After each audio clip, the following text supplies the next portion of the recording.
चलेगी, मोदी तेरी तानाशाही नहीं चलेगी, नहीं चलेगी। शराब घोटाले ਵਿੱਚ ਦਿੱਲੀ ਦੇ ਮੁੱਖ ਮੰਤਰੀ ਅਰਵਿੰਦ ਕੇਜਰੀਵਾਲ ਨੂੰ ਈਡੀ ਨੇ ਗ੍ਰਿਫਤਾਰ ਕਰ ਲਿਆ ਹੈ। ਦਿੱਲੀ ਹਾਈ ਕੋਰਟ ਨੇ ਦੁਪਹਿਰ ਤਕਰੀਬਨ 3:30 ਵਜੇ ਅਰਵਿੰਦ ਕੇਜਰੀਵਾਲ ਦੀ ਗ੍ਰਿਫਤਾਰੀ ਤੇ ਰੋਕ ਲਗਾਉਣ ਦੀ ਅਪੀਲ ਰੱਦ ਕਰ ਦਿੱਤੀ ਸੀ। ਸਵੇਰੇ 12:30 ਵਜੇ ਸੁਣਵਾਈ ਸ਼ੁਰੂ ਹੋਈ ਸੀ। ਲੰਮੀ ਬਹਿਸ ਤੋਂ ਬਾਅਦ ਹਾਈ ਕੋਰਟ ਨੇ ਆਪਣਾ ਫੈਸਲਾ ਸੁਣਾਇਆ, ਜਿਸ ਤੋਂ ਬਾਅਦ ਈਡੀ ਦੀ ਟੀਮ ਦਿੱਲੀ ਦੇ ਮੁੱਖ ਮੰਤਰੀ ਅਰਵਿੰਦ ਕੇਜਰੀਵਾਲ ਦੇ ਘਰ ਸ਼ਾਮ 7 ਵਜੇ ਪਹੁੰਚ ਗਈ। ਟੀਮ ਆਪਣੇ ਨਾਲ ਸਰਚ ਵਾਰੰਟ ਲੈ ਕੇ ਦਾਖਲ ਹੋਈ ਸੀ। ਇਸ ਦੌਰਾਨ ਈਡੀ ਨੇ ਸਭ ਤੋਂ ਪਹਿਲਾਂ ਅਰਵਿੰਦ ਕੇਜਰੀਵਾਲ ਦਾ ਫੋਨ ਜ਼ਬਤ ਕੀਤਾ ਤੇ ਫਿਰ ਪੁੱਛਗਿੱਛ ਕੀਤੀ। ਤਕਰੀਬਨ 2 ਘੰਟੇ ਬਾਅਦ ਕੇਜਰੀਵਾਲ ਨੂੰ ਰਾਤ 9:15 ਵਜੇ ਗ੍ਰਿਫਤਾਰ ਕਰ ਲਿਆ ਗਿਆ। ਉਧਰ ਦੱਸਿਆ ਜਾ ਰਿਹਾ ਹੈ ਕਿ ਦਿੱਲੀ ਹਾਈ ਕੋਰਟ ਦੇ ਫੈਸਲੇ ਖਿਲਾਫ ਆਮ ਆਦਮੀ ਪਾਰਟੀ ਦੀ ਲੀਗਲ ਟੀਮ ਸੁਪਰੀਮ ਕੋਰਟ ਪਹੁੰਚ ਗਈ ਹੈ।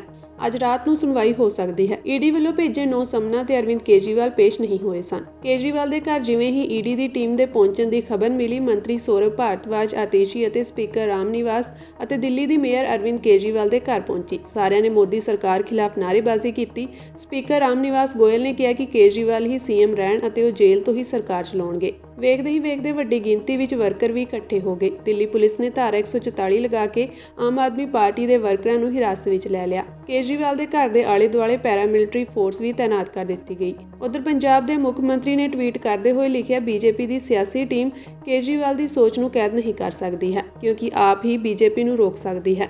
ਸੋਚ ਨੂੰ ਕਦੇ ਵੀ ਦਬਾਇਆ ਨਹੀਂ ਜਾ ਸਕਦਾ। ਕੇਜਰੀਵਾਲ ਆਪਣੀ ਗ੍ਰਿਫਤਾਰੀ ਤੇ ਰੋਕ ਲਗਾਉਣ ਦੇ ਲਈ ਦਿੱਲੀ ਹਾਈ ਕੋਰਟ ਪਹੁੰਚੇ ਸਨ। ਬੀਤੇ ਦਿਨ ਅਦਾਲਤ ਨੇ ਈਡੀ ਨੂੰ ਨੋਟਿਸ ਜਾਰੀ ਕਰਕੇ ਜਵਾਬ ਮੰਗਿਆ ਸੀ। ਕਰੀਬ 12:30 ਵਜੇ ਸੁਣਵਾਈ ਸ਼ੁਰੂ ਹੋਈ। 3:30 ਵਜੇ ਫੈਸਲਾ ਸੁਣਾਉਂਦੇ ਹੋਏ ਅਦਾਲਤ ਨੇ ਗ੍ਰਿਫਤਾਰੀ ਤੋਂ ਰਾਹਤ ਦੇਣ ਤੋਂ ਸਾਫ਼ ਇਨਕਾਰ ਕਰ ਦਿੱਤਾ। ਕੇਜਰੀਵਾਲ ਨੇ ਅਦਾਲਤ ਨੂੰ ਭਰੋਸਾ ਦਿੱਤਾ ਸੀ ਕਿ ਜੇਕਰ ਪੁੱਛਗਿੱਛ ਦੇ ਲਈ ਉਹ ਈਡੀ ਦੇ ਦਫ਼ਤਰ ਜਾਂਦੇ ਹਨ ਤਾਂ ਉਹਨਾਂ ਨੂੰ ਗ੍ਰਿਫਤਾਰ ਕੀਤਾ ਜਾ ਸਕਦਾ ਹੈ। ਕੋਰਟ ਨੇ ਸਾਫ਼ ਕੀਤਾ ਕਿ ਕੇਜਰੀਵਾਲ ਨੂੰ ਈਡੀ ਦੇ ਸਾਹਮਣੇ ਪੇਸ਼ ਹੋਣਾ ਹੀ ਪਵੇਗਾ। ਉਹਨਾਂ ਦੀ ਗ੍ਰਿਫਤਾਰੀ ਤੇ ਰੋਕ ਨਹੀਂ ਲਗਾਈ ਜਾ ਸਕਦੀ। ਈਡੀ ਨੇ ਕੇਜਰੀਵਾਲ ਨੂੰ 17 ਮਾਰਚ ਨੂੰ 9ਵਾਂ ਸੰਮਨ ਭੇਜਿਆ ਸੀ। ਆਪ ਸੁਪਰੀਮੋ 19 ਮਾਰਚ ਨੂੰ ਸੰਮਨ ਦੇ ਖਿਲਾਫ ਦਿੱਲੀ ਹਾਈ ਕੋਰਟ ਪਹੁੰਚੇ ਸਨ। ਅਦਾਲਤ ਨੇ 20 ਮਾਰਚ ਨੂੰ ਵਾਰ-ਵਾਰ ਸੰਮਨ ਦੇ ਲਈ ਈਡੀ ਨੂੰ ਤਲਬ ਕੀਤਾ ਸੀ। ਕੋਰਟ ਨੇ ਏਐਸਜੀ ਐਸਵੀ ਰਾਜੂ ਜੋ ਈਡੀ ਵੱਲੋਂ ਪੇਸ਼ ਹੋਏ ਸਨ, ਉਹਨਾਂ ਨੂੰ ਪੁੱਛਿਆ ਕਿ ਤੁਹਾਨੂੰ ਗ੍ਰਿਫਤਾਰ ਕਰਨ ਲਈ ਕਿਸਨੇ ਰੋਕਿਆ ਹੈ? ਤੁਸੀਂ ਵਾਰ-ਵਾਰ ਸੰਮਨ ਕਿਉਂ ਦੇ ਰਹੇ ਹੋ? ਏਜੀ ਰਾਜੂ ਨੇ ਅਦਾਲਤ ਵਿੱਚ ਦੱਸਿਆ ਕਿ ਅਸੀਂ ਕਦੇ ਨਹੀਂ ਕਿਹਾ ਕਿ ਕੇਜਰੀਵਾਲ ਨੂੰ ਗ੍ਰਿਫਤਾਰ ਕਰਨ ਜਾ ਰਹੇ ਹਾਂ। ਅਸੀਂ ਉਹਨਾਂ ਨੂੰ ਜਾਂਚ ਵਿੱਚ ਆਉਣ ਲਈ ਕਿਹਾ ਹੈ।